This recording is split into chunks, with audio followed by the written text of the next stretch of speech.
கிறிஸ்துவில் பிரியமானவர்களே, ஆண்டவராகிய இயேசு கிறிஸ்துவின் நாமத்திலே உங்கள் யாவரை வாழ்த்தி ஆசீர்வதிக்கிறேன்.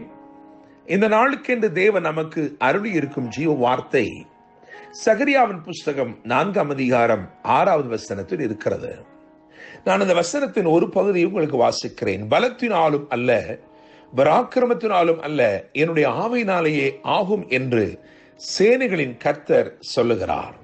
என்னை கேட்கிற தேவனுடைய பிள்ளைகளே, முந்தின ஆலயத்தை கட்டினவன் சாலமோன் என்று நாம் யாவரும் அறிவோம். பிந்தின ஆலயத்தை கட்டினவன் செருபாபேல் என்று வேதம் சொல்லுகிறது. சகரியாவின் புஸ்தகம் 4ஆம் அதிகாரம் அதன் 9வது வசனத்தை கவனிக்கும் பொழுது, செருபாபேலின் கைகள் இந்த ஆலயத்துக்கு அஸ்திபாரம் போட்டது, அவன் கைகளே இதை முடித்து தீர்க்கும் என்று எழுதியிருக்கிறது. எனவே நாம் அறிந்து கொள்கிறோம், இந்த பிந்தின ஆலயம், அதாவது பெரிதான மகிமையை வெளிப்படுத்தின ஆலயத்தை கட்டி முடித்தவன் செருபாபேல் என்று அறிந்து கொள்கிறோம். அந்த செருபாபேலுக்கு தேவன் சொன்ன வாக்குத்தத்த வசனத்தை தான் நாம் வாசித்திருக்கிறோம். இந்த அதிகாரத்தின் முதல் வசனம் இப்படியாக ஆரம்பிக்கிறது: என்னோட பேசின தூதன் திரும்பி வந்து நித்துரை பண்ணுகிற ஒருவனை எழுப்புவது போல் என்னை எழுப்பி. என கேட்கிற தேவனுடைய பிள்ளைகளே, கர்த்தர் சீயோனின் சிறையிருப்பை திருப்பும் போது சொப்பனம் காண்கிறவர்கள் போல் இருந்தோம் என்று எழுதியிருக்கிறதே. ஒரு சொப்பனத்தை காண்கிறவன் அவனுக்கு தெரியாத விதமாய் அது அவனுக்குள்ளே உற்பவிக்கிறது. அது எப்படி அவனுக்குள் வருகிறது என்று அவன் அறியாமல் இருக்கிறான். ஆனாலும் அந்த சொப்பனத்தின் நிச்சயத்தை உடையவனாய் இருக்கிறான். அதை பார்த்தவனுக்கு அந்த நிச்சயம் இருக்கும். அதே போல இன்றைக்கு கர்த்தர் உங்கள் வாழ்க்கையிலே செய்ய போகிற காரியங்கள் விடுதலையாயிருக்கலாம், அல்லது ஆசீர்வாதமாயிருக்கலாம், அல்லது நீங்கள் நெடுநாட்களாய் காத்திருக்கிற காரியங்களிலே ஒரு அற்புதமாயிருக்கலாம். இதெல்லாம் ஏதோ சொப்பனம் நடப்பது போல் நடக்க போகிறது. இன்னுமாக நான் சொல்ல விரும்புகிறேன், உங்களுக்கு தேவன் சொப்பனங்களாய் அருளியிருக்கிறவைகள் நிறைவேறும் நாட்கள் வந்திருக்கிறது. யோசேப்புக்கு தேவன் ஒரு சொப்பனத்தை தான் கொடுத்தார். ஆனால் அந்த சொப்பனத்தின் மூலமாய் தேவன் அருளின வாக்குகள் எல்லாம் அப்படியே நிறைவேறிற்று. ஒருவேளை அவனை பார்த்து இதெல்லாம் எப்படி ஆகும் அல்லது எப்படி நேர்ந்தது என்று சொன்னால், அவனும் சொல்லுவான், பலத்தினாலும் அல்ல, பராக்கிரமத்தினாலும் அல்ல, ஆண்டவருடைய ஆவியினாலேயே ஆகும் என்று சொல்லுவான். என கேட்கிற தேவனுடைய பிள்ளைகளே, இந்த வசனம், வாக்கு பண்ணப்பட்ட வசனத்திலே தெளிவாக சொல்லப்பட்டிருக்கிறது, ஆவியினாலேயே ஆகும் என்று சொல்லப்பட்டிருக்கிறது. என கேட்கும் தேவ ஜனமே, சில காரியங்களை பலத்தினால் செய்ய இயலாது, சில காரியங்களை பராக்கிரமத்தினாலும் செய்ய இயலாது.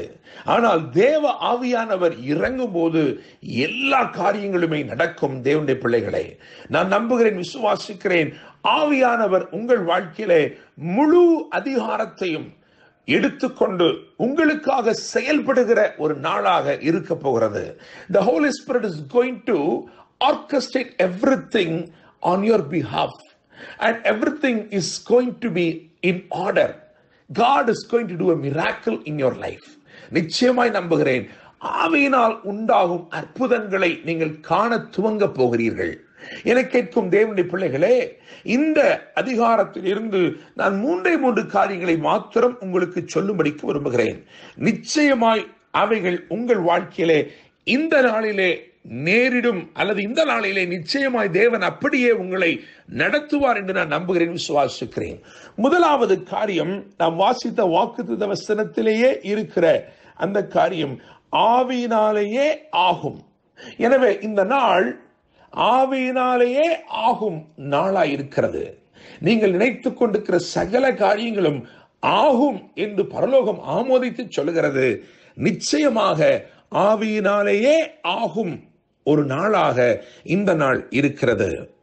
எவைகளாய் இருந்தாலும் சரி, அது கடினமானவைகளாய் இருந்தாலும் சரி.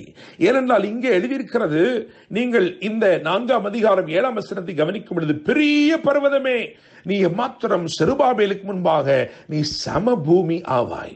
என கேட்கிற தேவனுடைய பிள்ளைகளே, எனவே இந்த நாளிலே ஆவியினாலேயே ஆகும் நாளாக இந்த நாளை தேவன் ஏற்படுத்தியிருக்கிறபடினால் உங்கள் வாழ்க்கையிலே பெரிய பர்வதங்களாய் காணப்படுகிற பிரச்சனைகளும் ஒன்றுமில்லாமல் போகும்படி தேவன் செய்ய போகிறார். ஆவியினாலேயே ஆகும் ஒரு நாளாய் இந்த நாள் இருக்கிறது. இரண்டாவதாக இந்த நாள் எப்படிப்பட்ட நாள் என்று சொன்னால், 7ஆம் வசனத்தின் கடைசி பகுதியை கவனிக்கும் பொழுது ஆர்ப்பரிப்பார்கள் என்று எழுதியிருக்கிறது. எனவே இது ஆவியினாலேயே ஆகும் நாள். இரண்டாவதாக இது ஆர்ப்பரிக்கும் நாள். நிச்சயமாய் நீங்கள் ஆர்ப்பரிக்கும்படிக்கு, கிருபையினால் உண்டாகும் ஆர்ப்பரிப்பை நீங்கள் கண்டுகொள்ளும்படிக்கு, அனுபவிக்கும்படிக்கு உரிய ஒரு நாளாய் இந்த நாள் இருக்கிறது. கிருபையினால் உண்டாகும் ஒரு பெரிய ஆர்ப்பரிப்பு. வேதம் சொல்லுகிறது, தலைக்கலை அவன் கொண்டு வருவான், அதற்கு கிருபை உண்டாவதாக, கிருபை உண்டாவதாக என்று ஆர்ப்பரிப்பார்கள். தடைகள் நீங்குகிறது. காரணம், தலைக்கல்லாகிய கிறிஸ்து அவர் தமது கிருபையோடு உங்கள் வாழ்க்கையில் வெளிப்பட்டு அற்புதங்களை செய்ய போகிறார். எனவே இது ஆவியினாலேயே ஆகும் நாள், இது ஆர்ப்பரிக்கும் நாள். மாத்திரமல்ல, 10வது வசனத்தை கவனிக்கும் பொழுது அற்பமான ஆரம்பத்தின் நாள். சில காரியங்களை தேவன் இந்த நாளிலே உங்கள் வாழ்க்கையிலே ஆரம்பம் பண்ண விரும்புகிறார். அது ஒருவேளை அற்பமாக தோன்றலாம், ஆனால் தேவ தீர்மானமும் தேவனுடைய தயவுள்ள கரமும் அதன் மேல் இருக்கிறபடினால் அந்த அற்பமானவைகள் எல்லாம் ஆச்சரியமானவைகளாய், அலங்காரம் பெற்றவர்களாய் நிச்சயமாய் மாறும். என கேட்கும் தேவனுடைய பிள்ளைகளே, ஆவியினாலேயே ஆகும் நாள், இரண்டாவதாக ஆர்ப்பரிக்கும் நாள், மூன்றாவதாக அற்பமான ஆரம்பத்தின் நாள். அற்பமானவைகளை ஆச்சரியமுள்ளவைகளாய் மாற்றி அவைகளுக்கு ஒரு அலங்காரத்தை கொடுத்து தேவன் உங்களை விசேஷப்படுத்தி என்றென்றைக்கும் உங்களை ஆசீர்வதித்து வாழ வைப்பாராக. என்றும் அன்புடன் pastor Daniel Moses. God bless you.